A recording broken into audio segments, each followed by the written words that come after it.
நம்ம எந்த காரியத்தையும் தொடங்குறதுக்கு முன்னாடி விநாயகரை வணங்கிவிட்டு தான் அந்த காரியத்தையே தொடங்குவோம். அதனால தான் விநாயகரை முழுமுதற் கடவுள் அப்படின்னு அழைக்கின்றோம்.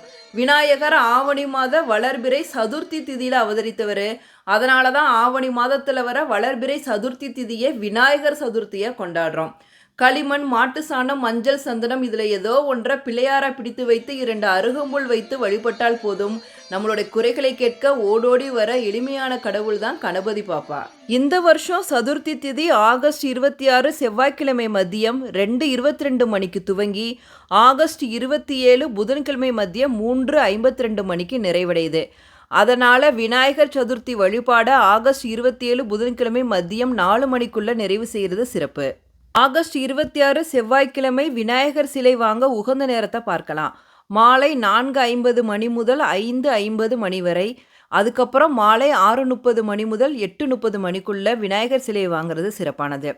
ஆகஸ்ட் 27 விநாயகரை வழிபட உகந்த நேரத்தை பார்க்கலாம்.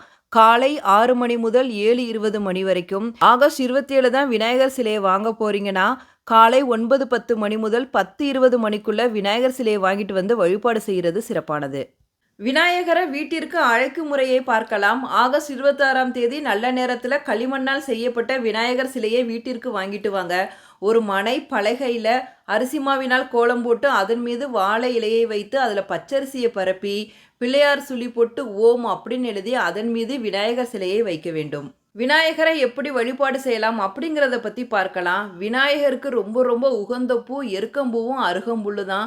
இது ரெண்டும் ரொம்ப ரொம்ப முக்கியமானது. இது தவிர செம்பருத்தி பூ, சங்குப்பூ கிடைத்தாலும் விநாயகருக்கு இதை கொண்டு அலங்காரம் பண்ணலாம். அது தவிர என்னென்ன பூக்கள் கிடைக்குதோ அதையெல்லாம் வச்சு விநாயகரை அலங்காரம் பண்ணிடுங்க.